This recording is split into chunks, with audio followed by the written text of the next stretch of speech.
What's going on, everybody? Josh here, and today we're going to talk about the most important TOEFL listening question. That is the main idea question. If you look in a TOEFL book, it's called the gist content question. Now, why is this question the most important? Well, because first of all, it's the first question you'll be asked after each passage. The second reason is that makes it the most common, or one of the most common question types. So it's really important that you get good at this question. So let's do some practice together. A couple of things to keep in mind about this practice. First of all, the answers will come at the end. So just wait to the end for the answers. Also, on test day, the passages will be longer. This will be pretty short, between 30 to 90 seconds. It's just to help you practice getting used to the main idea and finding it. On test day, the passages are like 4 minutes or 5 minutes. Each passage is just followed by one question here, the main idea question or gist content question. On test day, you'll have 6 questions after. But it's going to look the same. So you have to listen to the passage first. You'll have some important vocabulary that might be difficult to understand, that you can see, that you can read.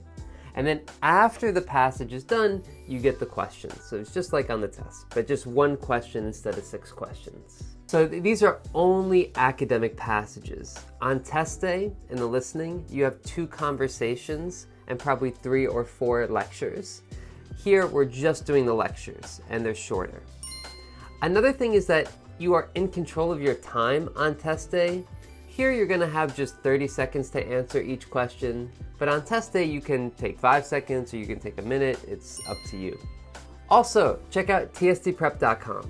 If you need more practice, you need to talk to a teacher, or you need help with an actual TOEFL course, check out tstprep.com. We have everything you need. Use my promo code tstprep-josh. That's tstprep-josh for 10% off. And it's a great resource to help you and to help us continue to make these free resources on YouTube. So if you appreciate this, you want to support the channel, that would be great. Check out tstprep.com. All right, that's it. Let's get into the practice. Grab a pencil and a piece of paper, and good luck, everybody. I'll see you at the end with the answers. All right, take care. Directions. Now listen to part of a talk in a psychology class. So, forensic psychology is a branch of psychology that deals with questions of the human mind which arise in the context of the justice system.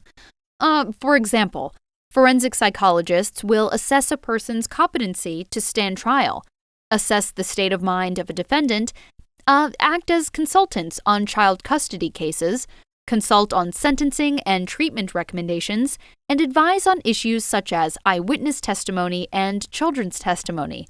Now, in these capacities, they will typically act as expert witnesses called by either side in a court case to provide their research or experience-based opinions. As expert witnesses, forensic psychologists must have a good understanding of the law and provide information in the context of the legal system rather than just within the realm of psychology. Forensic psychologists are also used in the jury selection process and witness preparation. They may also be involved in providing psychological treatment within the criminal justice system. Criminal profilers are a relatively small proportion of psychologists that act as consultants to law enforcement.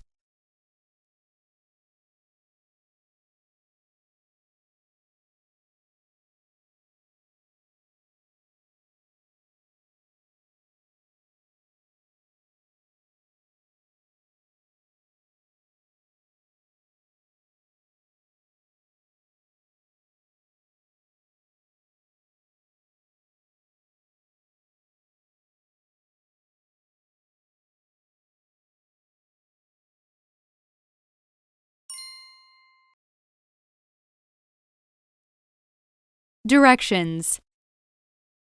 Now listen to part of a talk in a biology class.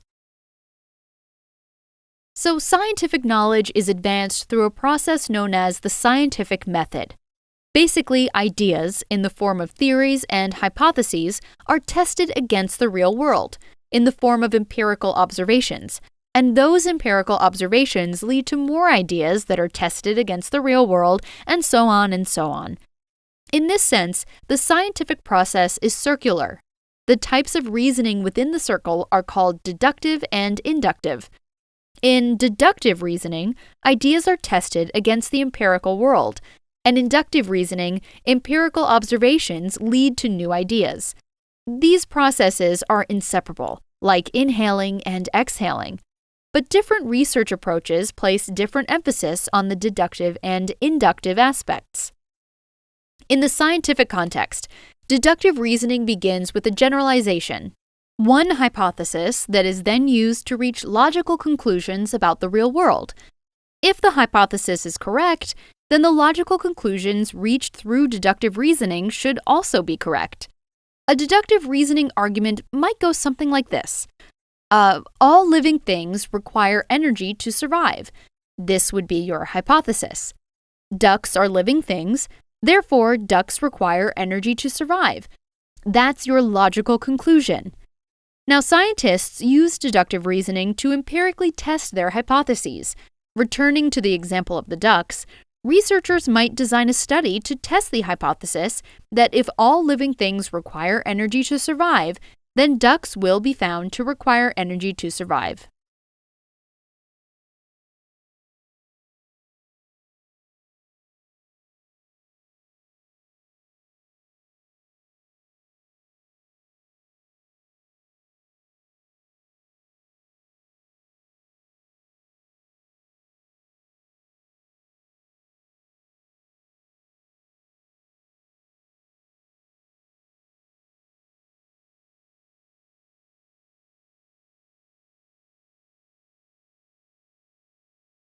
Directions. Now listen to part of a talk in a psychology class. Now, insomnia, a consistent difficulty in falling or staying asleep, is the most common of the sleep disorders. Individuals with insomnia often experience long delays between the times that they go to bed and actually fall asleep. In addition, these individuals may wake up several times during the night only to find that they have difficulty getting back to sleep. One of the criteria for insomnia involves experiencing these symptoms for at least 3 nights a week for at least 1 month's time. It is not uncommon for people suffering from insomnia to experience increased levels of anxiety about their inability to fall asleep. This becomes a self-perpetuating cycle because increased anxiety leads to increased arousal, and higher levels of arousal make the prospect of falling asleep even more unlikely. Now, chronic insomnia is almost always associated with feeling overtired and may be associated with symptoms of depression. There may be many factors that contribute to insomnia, including age, drug use, exercise, mental status, and bedtime routines. Not surprisingly, insomnia treatment may take one of several different approaches. People who suffer from insomnia might limit their use of stimulant drugs, such as caffeine, or increase their amount of physical exercise during the day. Some people might turn to prescribed sleep medications to help them sleep, but this should be done sparingly because many sleep medications result in dependence and alter the nature of the sleep cycle, and they can increase insomnia over time. Those who continue to have insomnia, particularly if it affects their quality of life, should seek professional treatment.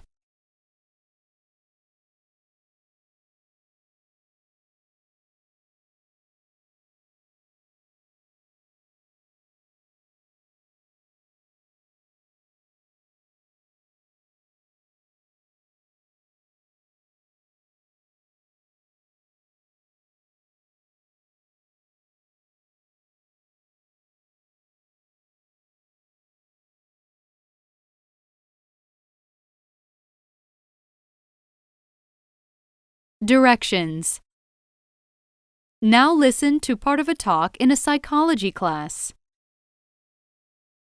So, although strict behaviorists such as Skinner and Watson refused to believe that cognition, such as thoughts and expectations, plays a role in learning, another behaviorist, Edward C. Tolman, had a different opinion. Tolman's experiments with rats demonstrated that organisms can learn even if they do not receive immediate reinforcement. This finding was in conflict with the prevailing idea at the time that reinforcement must be immediate in order for learning to occur, thus suggesting a cognitive aspect to learning. In the experiments, Tolman placed hungry rats in a maze with no reward for finding their way through it. He also studied a comparison group that was rewarded with food at the end of the maze. Now, as the unreinforced rats explored the maze, they developed a cognitive map, a mental picture of the layout of the maze. Now, after 10 sessions in the maze without reinforcement, food was placed in a goal box at the end of the maze. Well, as soon as the rats became aware of the food, they were able to find their way through the maze quickly, just as quickly as the comparison group, which had been rewarded with food all along. This is known as latent learning, learning that occurs but is not observable in behavior until there is a reason to demonstrate it.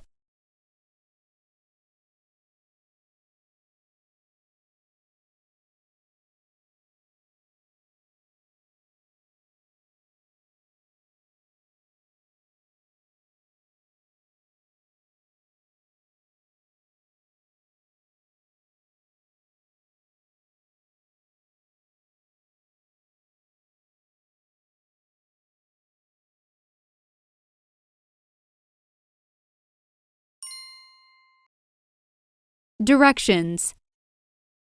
Now listen to a part of a talk in an anatomy class. Now, our body weight is affected by a number of factors, including gene-environment interactions and the number of calories we consume versus the number of calories we burn in daily activity. If our caloric intake exceeds our caloric use, our bodies store excess energy in the form of fat. If we consume fewer calories than we burn off, then stored fat will be converted into energy. Our energy expenditure is obviously affected by our levels of activity, but our body's metabolic rate also comes into play. So a person's metabolic rate is the amount of energy that is expended in a given period of time, and there is tremendous individual variability in our metabolic rates. People with high rates of metabolism are able to burn off calories more easily than those with lower rates of metabolism. Now, we all experience fluctuations in our weight from time to time, but generally, most people's weights fluctuate within a narrow margin, in the absence of extreme changes in diet or physical activity. This observation led some to propose a set point theory of body weight regulation. The set point theory asserts that each individual has an ideal body weight or set point which is resistant to change. This set point is genetically predetermined, and efforts to move our weight significantly from the set point are resisted by our biogenetic makeup. Now, some of the predictions generated from this particular theory have not received empirical support.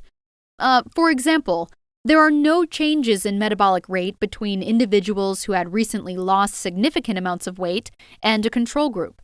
In addition, the set point theory fails to account for the influence of social and environmental factors in the regulation of body weight. Despite these limitations, set point theory is still often used as a simple, intuitive explanation of how body weight is regulated.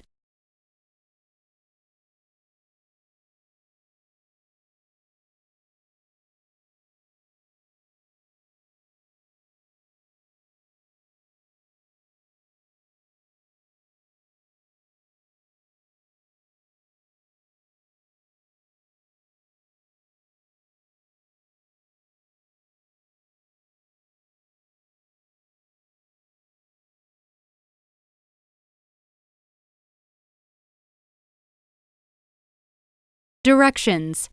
Now listen to a part of a talk in an astronomy class. Now, astronomy is defined as the study of the objects that lie beyond our planet Earth and the processes by which these objects interact with one another. We will see, though, that it is much more. It is also humanity's attempt to organize what we learn into a clear history of the universe, from the instant of its birth in the Big Bang to the present moment.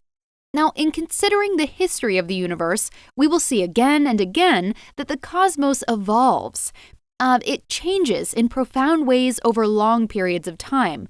For example, the universe made the carbon, the calcium, and the oxygen necessary to construct something as interesting and complicated as you. Today, many billions of years later, the universe has evolved into a more hospitable place for life. Tracing the evolutionary processes that continue to shape the universe is one of the most important and satisfying parts of modern astronomy.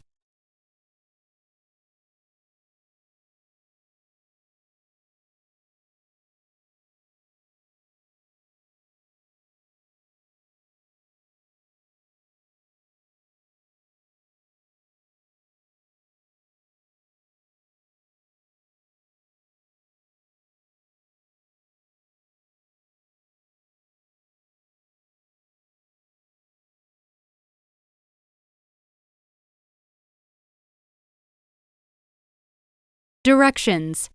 Now listen to a part of a talk in an astronomy class. Now, ancient Babylonian, Assyrian, and Egyptian astronomers knew the approximate length of the year.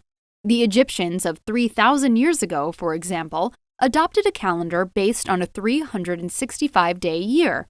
They kept careful track of the rising time of the bright star Sirius in the pre-dawn sky, which has a yearly cycle that corresponded with the flooding of the Nile River.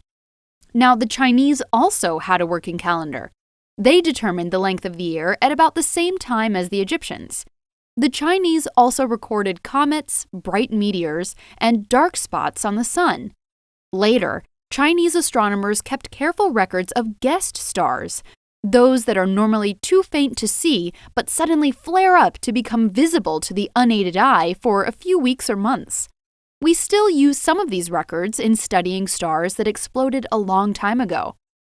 Now, the Mayan culture in Mexico and Central America developed a sophisticated calendar based on the planet Venus, and they made astronomical observations from sites dedicated to this purpose 1,000 years ago. The Polynesians learned to navigate by the stars over hundreds of kilometers of open ocean, a skill that enabled them to colonize new islands far away from where they began. In Britain, before the widespread use of writing, ancient people used stones to keep track of the motions of the sun and moon. We still find some of the great stone circles they built for this purpose, dating from as far back as 2800 BCE. The best known of these is Stonehenge.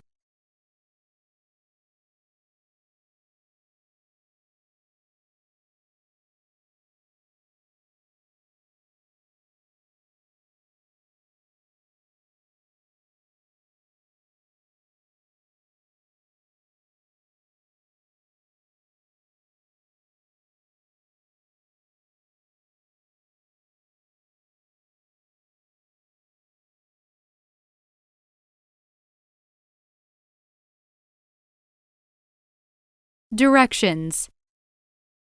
Now listen to part of a talk in a sociology class. Now, although all of us violate norms from time to time, few people would consider themselves deviant. Those who do, however, have often been labeled deviant by society and have gradually come to believe it themselves. Now, labeling theory examines how members of a society decide what is considered deviant behavior. Thus, what is considered deviant is not determined so much by the behaviors themselves or the people who commit them, but by the reactions of others to these behaviors. As a result, what is considered deviant changes over time and can vary significantly across cultures.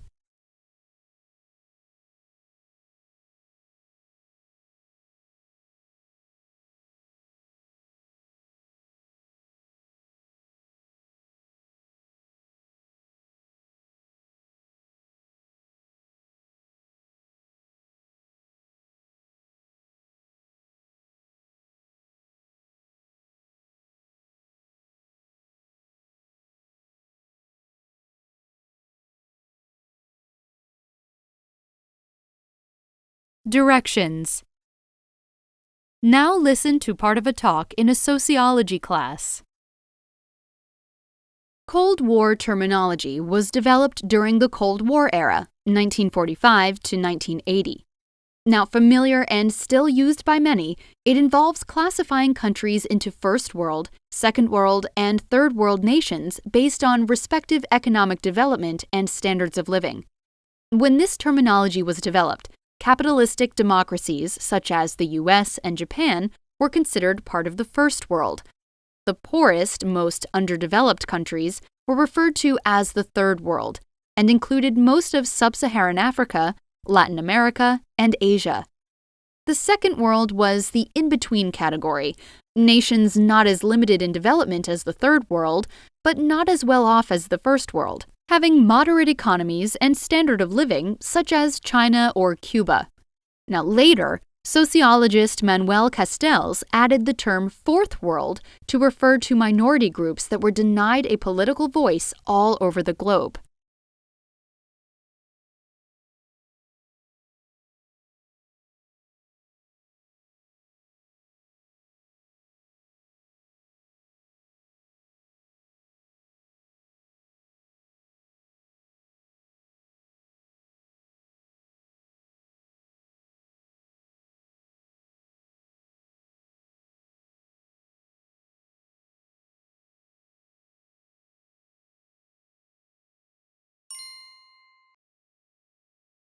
Directions. Now listen to a part of a talk in an anatomy class. Now, during long space missions, astronauts can lose approximately 1 to 2% of their bone mass per month. This loss of bone mass is thought to be caused by the lack of mechanical stress on astronauts' bones due to the low gravitational forces in space. Now, lack of mechanical stress causes bones to lose mineral salts and collagen fibers, and thus strength. The internal and external structure of a bone will change as stress increases or decreases. This is so that the bone is an ideal size and weight for the amount of activity it endures. That's why people who exercise regularly have thicker bones than people who are lazier. It's also why a broken bone in a cast weakens, while a similar bone without a cast maintains its concentration of mineral salts and collagen fibers. So, to sum up, bones undergo remodeling as a result of forces or lack of forces placed on them.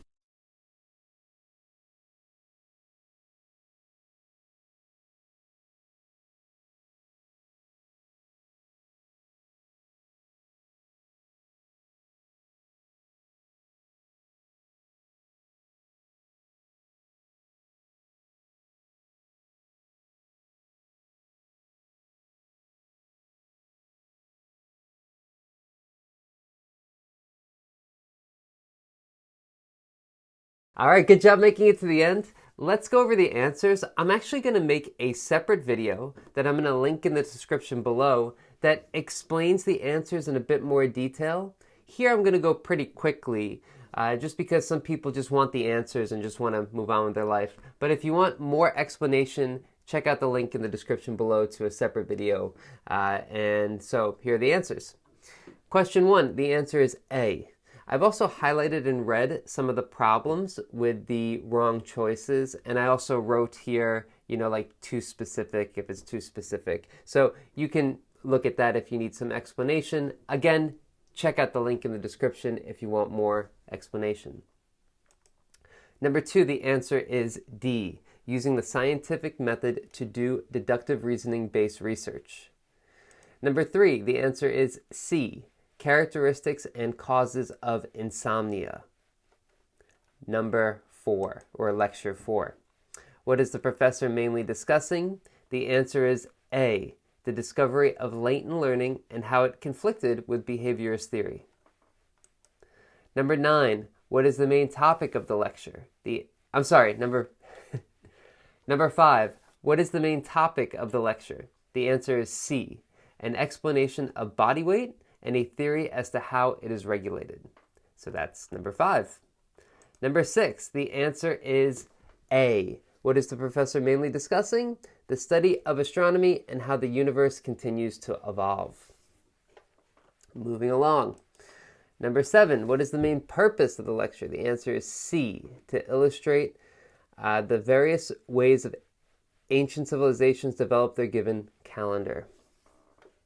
Number 8, what is the main topic of the lecture? The answer is B, how societal norms impact who is labeled deviant. Number 9, what is the main topic of the lecture? The answer is A, a description of terminology developed in the past to classify countries based on their respective economy. And number 10, what is the lecture mainly about? A, how stressors such as exercise affect bone size. Again, I will explain all of this in the video in the link description below if you're still confused about one of the questions. Check out tstprep.com, support the channel, get extra practice, classes with expert teachers, courses to help you get your TOEFL score as quickly and as easily as possible. Thank you all for watching. Good luck, test takers, and I'll see you in the next one. All right, take care.